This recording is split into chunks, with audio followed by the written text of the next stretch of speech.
Complete sentence. Yes. Right. Joining us right now, the analyst for your Sacramento Kings, and in a great spot, following Jerry Reynolds. So good luck there. Good morning, Kayte.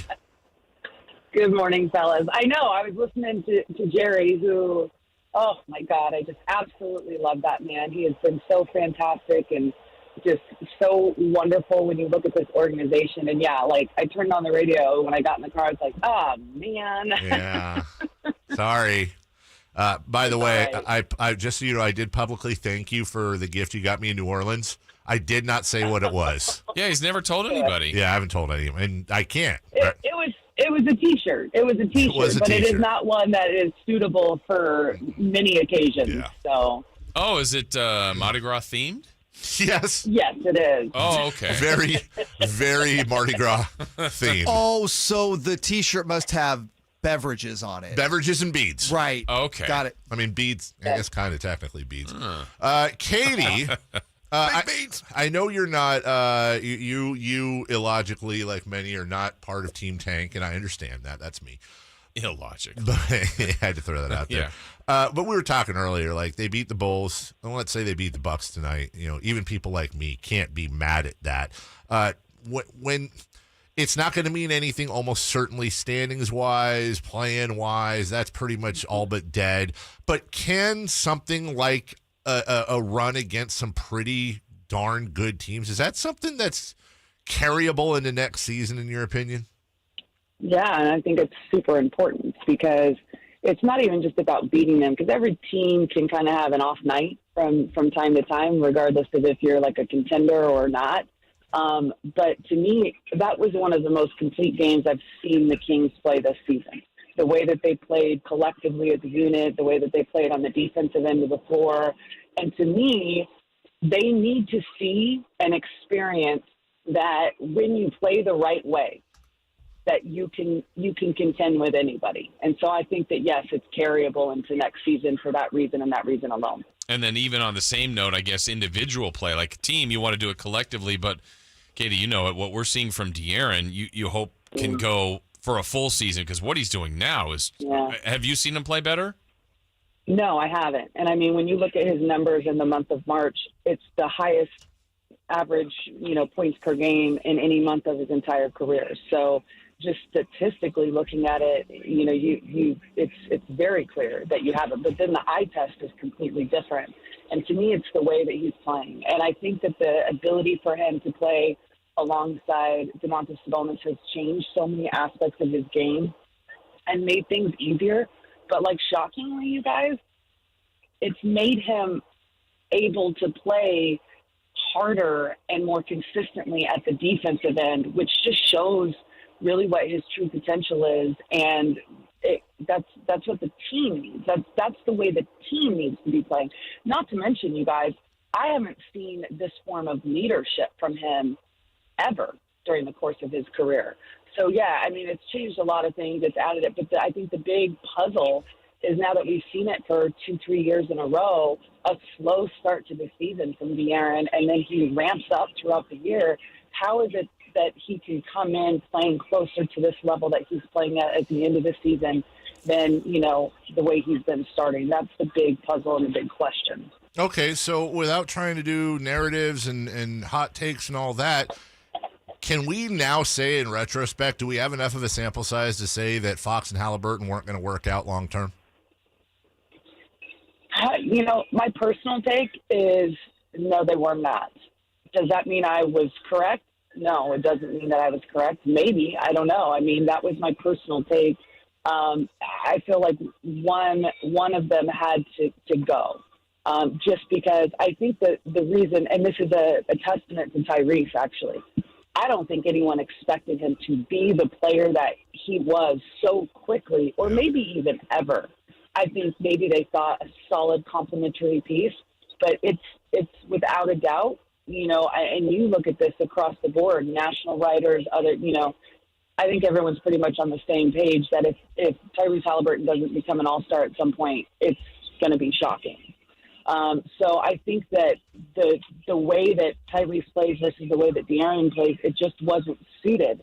maybe they would have figured out, but would it have taken 3 years to figure out? And then De'Aaron is too far into his prime. Like, who knows? But I do know that, you can't go back. You can sit here and say, well, what would have it been like if this, if that? That doesn't really matter. Now it's about looking towards the future and, like, what can this group, what can this pairing, these three guys do together? Yeah, and pairing with Fox now because of what Fox has done. You illustrated that earlier, Katie, how well he's played this month, how well he's played when the ball's back in his hands. Finding someone to go with him. Last game, we saw the first game that Dante DiVincenzo started. It just looked good. What do you think that's for the remainder of the year, the guy they keep there at the other guard behind Fox or with Fox, I mean? Yeah, I think it's a large possibility. I mean, it helps a lot that he offensively got going because defensively he impacts the game in such a huge way. But it's crazy. Like, I don't know what Alvin's going to do. And quite honestly, I don't really know at this point if it's Alvin's decision or if it's kind of front office saying we want to see this, and that through the rest of the season. We want to be able to use these remaining games to evaluate. I don't know what the narrative is kind of behind the scenes, like what the conversations are. But I will say this.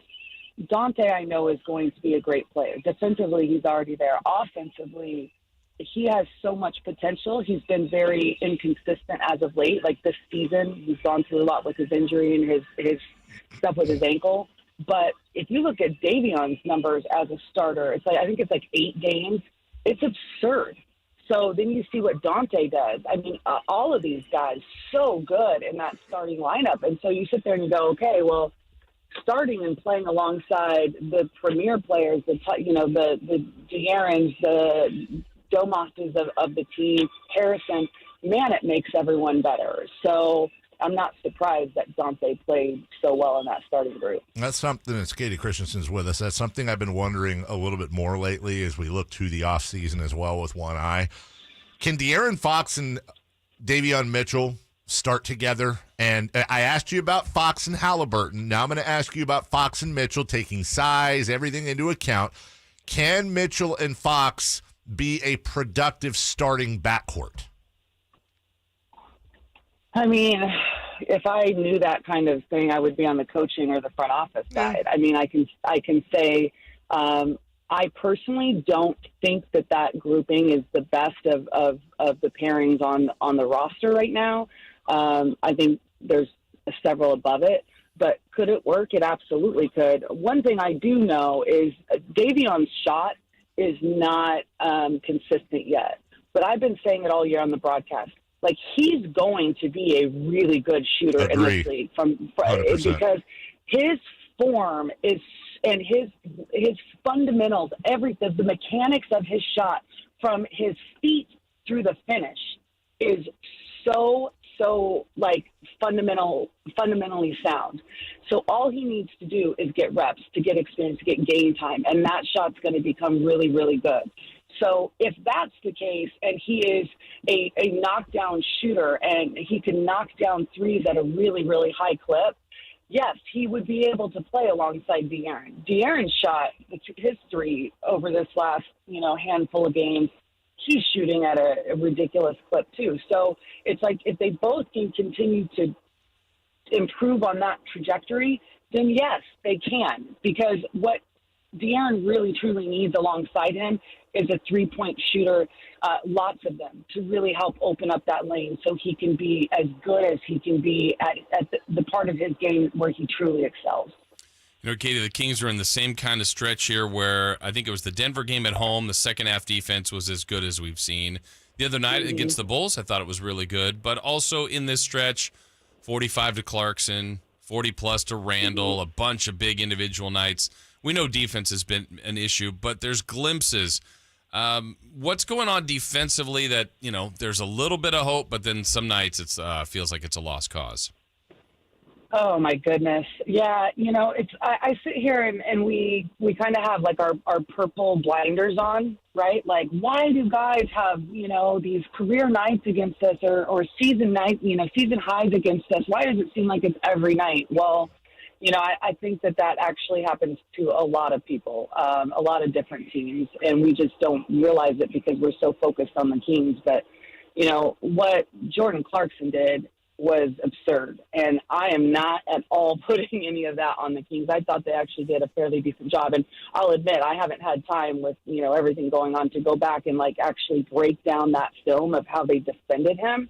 But I will say this, he had been playing so terribly bad and shooting the ball at he's really actually struggled. His numbers have been down quite a bit from last year all season.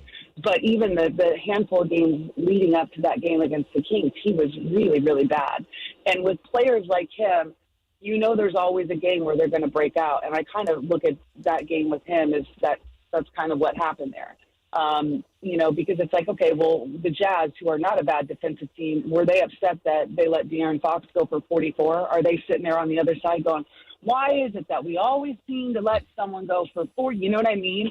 So I don't know. I can say that from what I've seen defensively, it's been better. There's times where, I don't know if, for me as a player, I'd be I might want to defend that differently.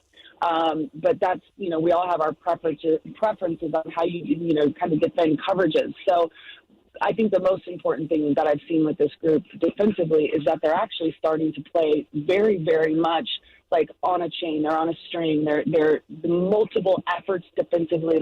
We're seeing a couple times a game where they're getting shot clock violations, or a team is actually shooting at the end of the shot clock, having to throw up a shot.